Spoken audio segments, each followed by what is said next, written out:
Hello and welcome to another motorcycling video. For context or background, got up pretty early in the morning that I've shot this video, about 6 o'clock in the morning.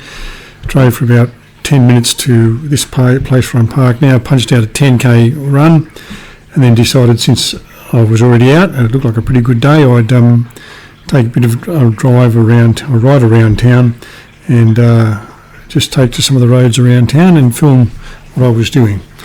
Now, having done all that, I had to think about, well, what will I talk about while I'm riding or afterwards when I'm doing the audio?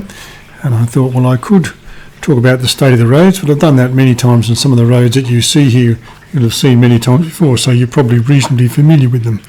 I could talk to you about motorcycle safety and repeat some of the safety messages that I've said before, but as I've done that a few times before as well. So that's not to say those safety messages aren't important, because they are, and no matter how many times you repeat them, they can still be repeated again or said again, and still there'll be accidents and still there'll be people who will ignore them. But I thought instead of doing that, I would talk about this bike that I ride, which is a Can-Am Spyder. And I know I've probably covered that in a few videos before as well, but I thought I'd try and tie it all together in just one video this time. So, talk about the Can-Am Spyder. And before I go any further, a Can-Am Spyder is a motorcycle. For the purposes of registration, licensing, insurance, and any other way you might want to classify motor vehicles in Australia, Spyders are considered motorcycles. You have to have a motorcycle licence to ride one.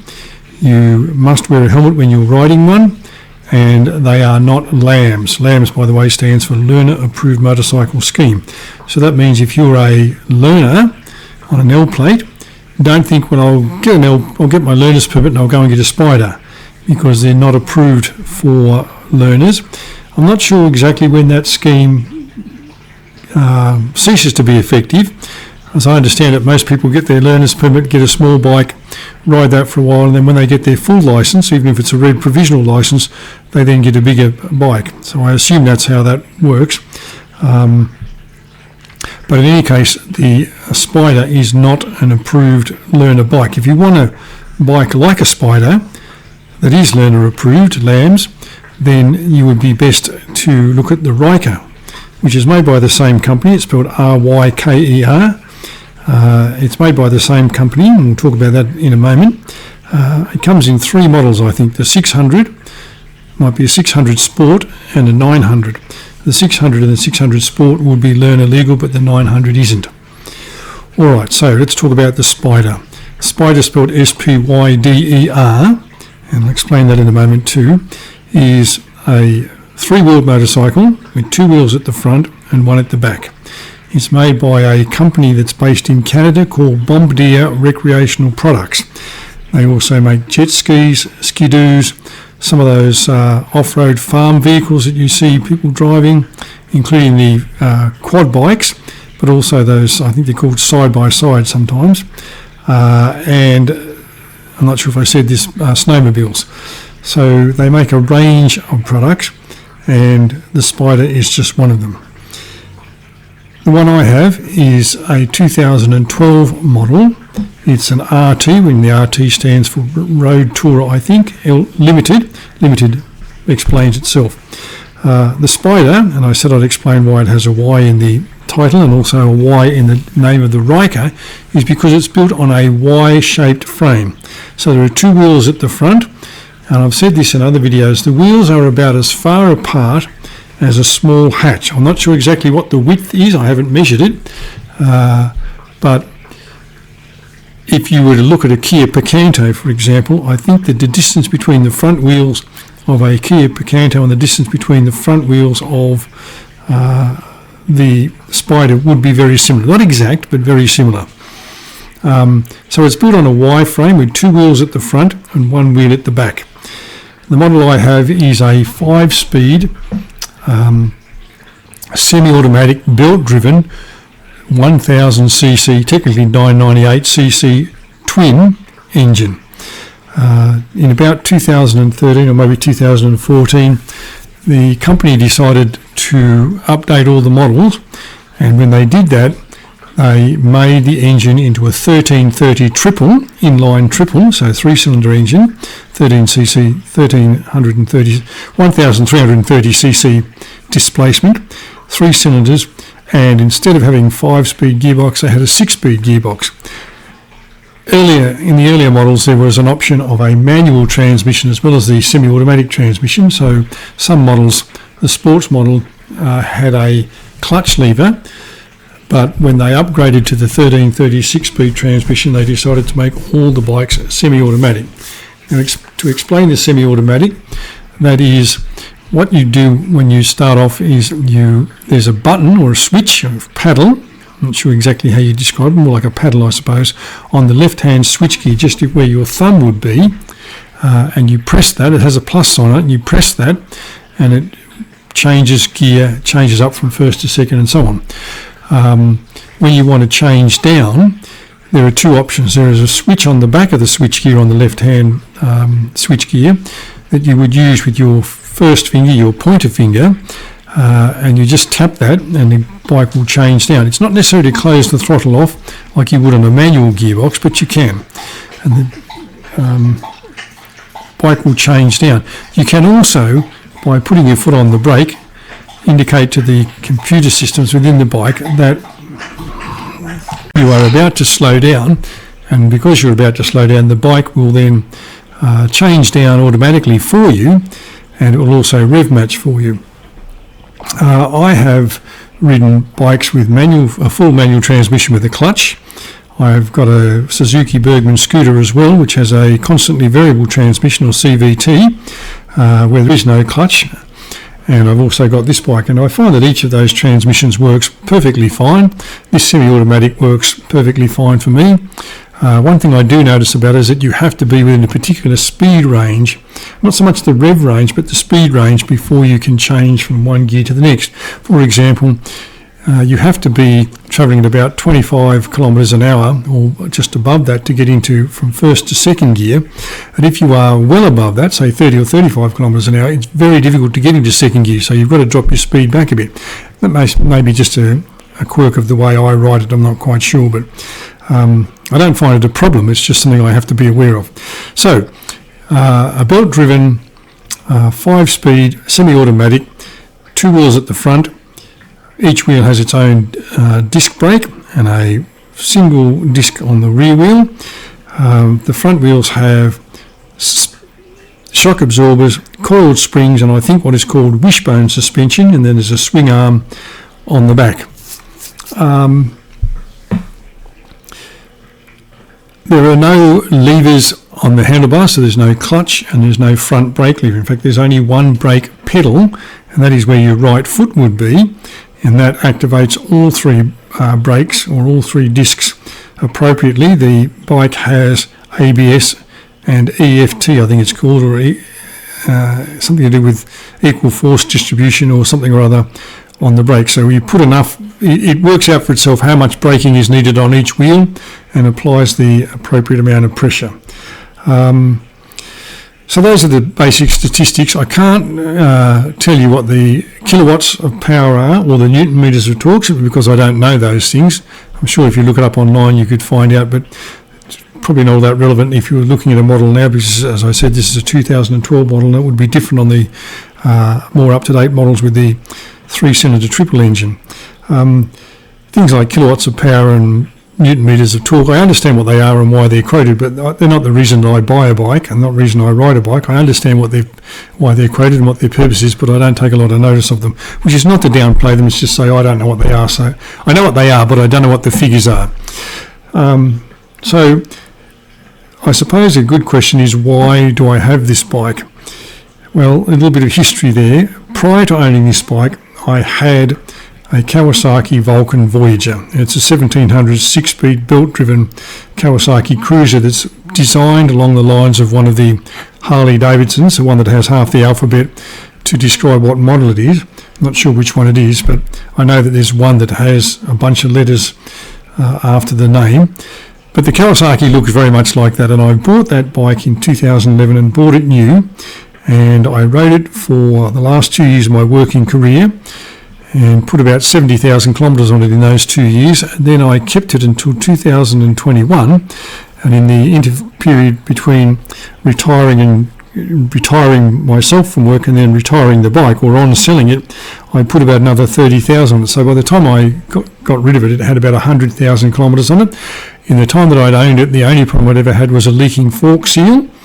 I had all the services and so on, and I went through tyres and so on, but the belt, as I said, when I sold it, had 100,000 kilometres under it and was still in good condition, and I never had any other issues with it. It had cruise control. It was a 6-speed heel and toe shifter. It had a built-in audio system, and you're wondering why I got rid of it. I got rid of it because about the time I got rid of it, when I was about 69, I began to think about the bike and thinking it's not as much fun riding this bike because it's quite heavy, nearly 385 kilos fully loaded. So pulling it up off the stand and manoeuvring it around in the town where I live, which stop signs, giveaways, roundabouts, traffic lights and all that sort of stuff, wasn't as much fun as it used to be. No problem when it was out on the open road, but it was becoming more difficult because obviously I was getting older and not as strong as I was in the past. And the bike wasn't getting any heavier, but I certainly wasn't getting any stronger and maybe losing a bit of muscle strength and so on.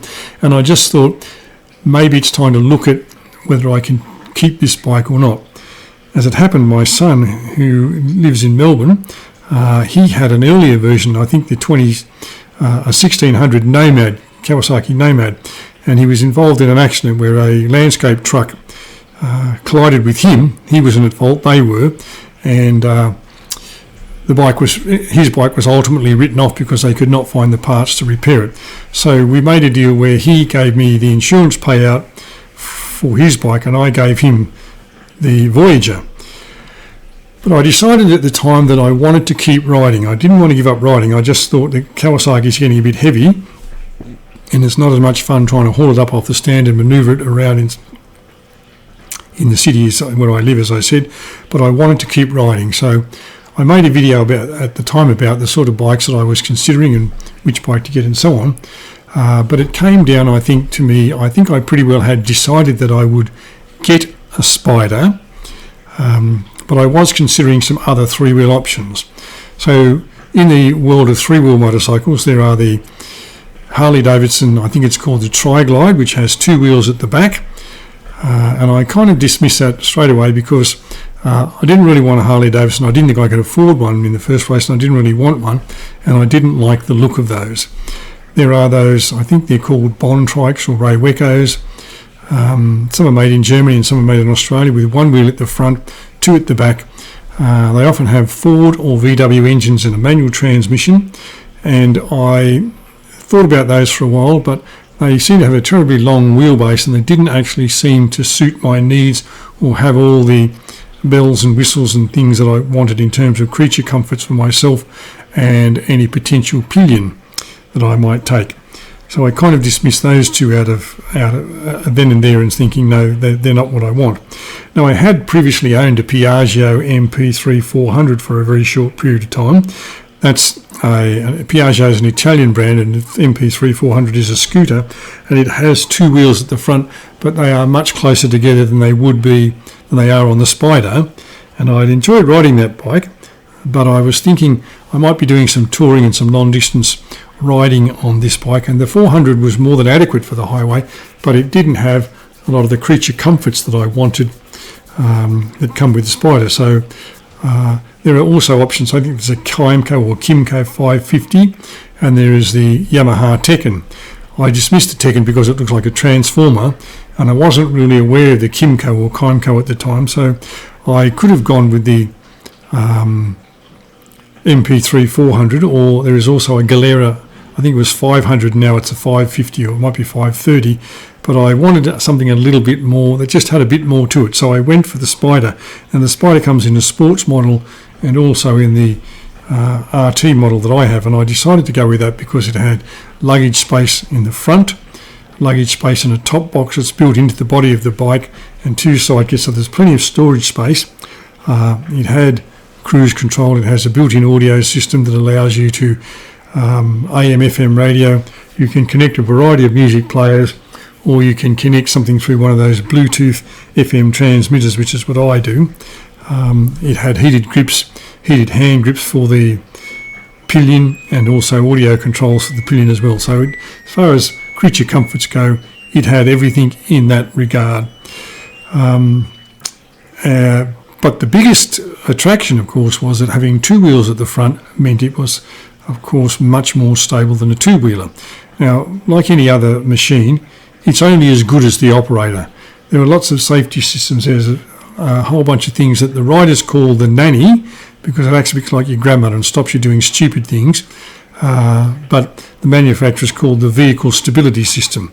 And it does everything it can to keep the bike upright and safe and on the road. But like any other machine, it's only as good as the person who operates. And if you do stupid things, the bike will do the very best it can to prevent you having an accident, but it can't overcome complete and utter arrant stupidity. But the two wheels on the front are well and truly wide apart, so there's much more stability. Things like traction control and ABS and so on just gave me a greater sense of safety and a greater sense of security. And I thoroughly enjoy riding the bike. I still have the Suzuki Bergman and I thoroughly enjoy riding that. And I have to sort of do a bit of positive thinking and instruction when I swap between one and the other. So when I get on the Bergman, I've got to remind myself that there are actually levers on the handlebars for brakes. There's no foot brake to be looking for. I've got to remind myself when the bike stops to put the stand down. Whereas when I get on the Spyder, I don't have to worry about those things, but I do have to remind myself with the Spyder that before I turn the engine off, I've got to put the parking brake on, because if I don't, the bike would just beep at me for about 10 seconds in an annoying way. So to think about it in terms of why anyone else might want a Spyder, if you're a person of my age, and I'm now 72 years old, and if you've been riding for a long time, but you're now starting to think, gee, that Harley that I love, or the Indian that I love, or whatever the hell it is that you love, is getting really heavy to manoeuvre around town, or you've got any other sort of mobility issues at all, then a Spyder might be a consideration for you if you still want to keep riding. So you don't want to give up riding altogether, but maybe the Indian or the Harley or the Yamaha or Honda, whatever it is that you ride, is just getting a bit too big and a bit too heavy and a bit too cumbersome, but you don't want to stop riding altogether. A Spyder might be an option. It comes in sports models, which don't have as many as bells and whistles and not as much storage as the one I've got. And if you're just mostly riding by yourself, maybe that would suit your needs.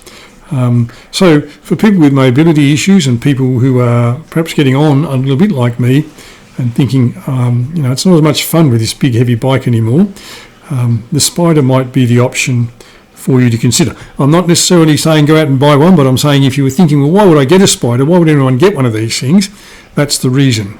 I know the people who buy them just because they like them, they want to ride them, and they're younger, in their 40s and 50s, and they don't have those issues that I've been talking about. But if you were a little older, around my age and so on, and you're thinking, well, I'd like to keep riding, but I just can't handle the Harley anymore, and reluctantly I'll have to give it up, then the Spyder might be the option for you.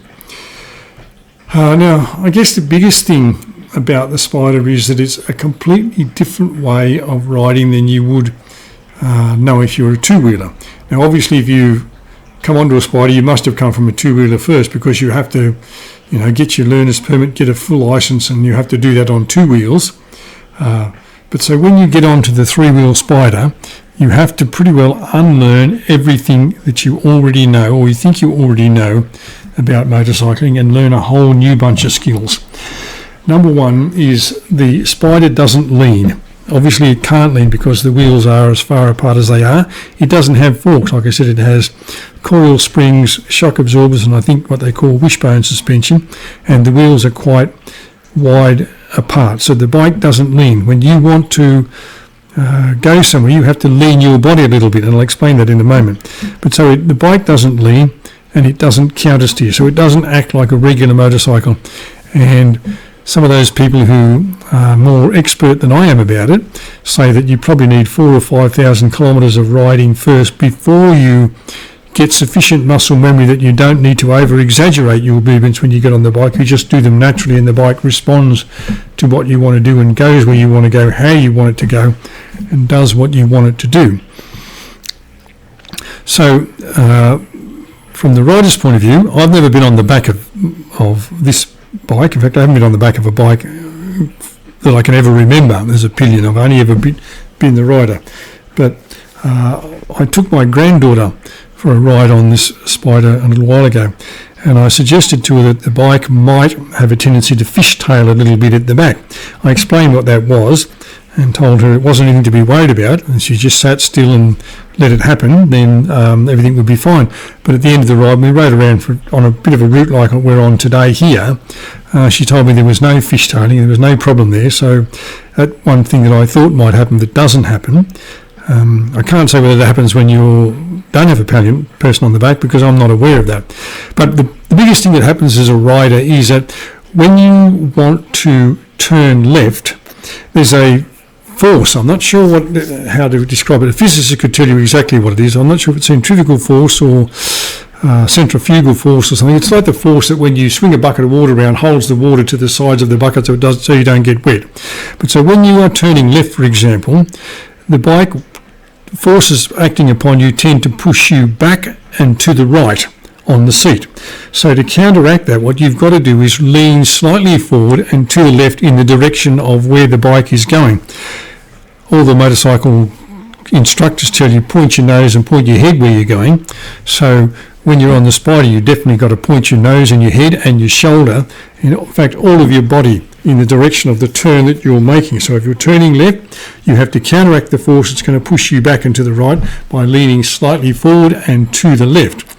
If you watch the videos of a bloke called Coach Bob on YouTube, you will see he often has several cameras operating, and one camera focuses on him, and you will see him when he comes to turns and intersections deliberately leaning forward and in the direction of the turn that he wants to make. So you can see what I'm saying if you watch those videos. You don't have to make that movement quite as pronounced when you're turning left as you do when you're turning right, and I think that's in part because, first of all, we drive on the left side of the road in Australia, so when you're making a left-hand turn, you don't always make a full 90-degree turn, and also the camber of the road is towards the left, so the turn to the left is more natural. When you're turning right, you are often making a full 90-degree turn. So what you need to do is the bike is trying to push you back and to the left. So when you're turning right, you need to lean consciously forward towards the front of the bike, point your shoulder, your head, your nose, and all of that part of you forward in the direction of the turn that you're making. And maybe in the first few times you do it, you need to exaggerate that to get so that it becomes part of your arsenal of skills when you're riding, until it becomes sort of muscle memory and you do it automatically then, and the bike just goes where it wants to go and your body responds in that way. That's the biggest difference. The other big difference is, as I said, when I get on the Spyder, I have to remember there are no levers on the handlebars, and so the first time I get on it after not having ridden it for quite a while, and I start to slow down, I think, gee, I'm not slowing down fast enough. Where are those levers? And I start grabbing for the levers with that muscle memory thing that we have, only to realise, well, you've got your foot on the brake, and the bike's going to slow down, and it'll slow down, and it'll use engine braking as well, and you'll be fine. I have to do the reverse of that when I get on the scooter, as I say, and remember there are brake levers on the handlebars, and I've got to reach for them. And be careful not to grab the front one too hard, otherwise the bike will dip and throw me forward and all that sort of stuff. And then when I stop the scooter, I've got to remember to put the kickstand down, otherwise the bike will fall over. So the biggest difference, I guess, is forgetting what you know about riding a two-wheeler and doing that slight lean into the turn with your body. You can't lean the bike into it, but you can lean your body into it. Now, because of the way the Spyder is designed and the size of it, it doesn't lane filter. You can't lane filter because it's just too wide to do that.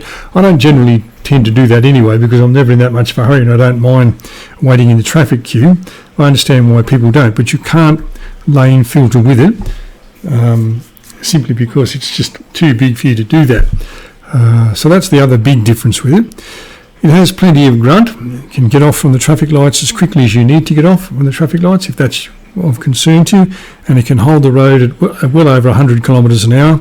I've only ever driven mine at the speed limit of 110, but I'm sure it can do more than that. It has a 25 litre tank, and when you're riding on the open road using 98 octane, which I know is expensive, but you pay more, but then you get more kilometres per litre. you will probably get about 6 litres per 100 kilometres, or if you're really lucky, something like 300 kilometres per tank. Well, those are my thoughts about the Spyder. If you've got any comments or things like that you'd like to say, leave them in the appropriate place. Please comment on the content, and when I become aware of it, I will respond to your comments. Have a good day, enjoy the ride wherever you are, and stay safe, and I'll talk to you next time I'm making another motorcycling video.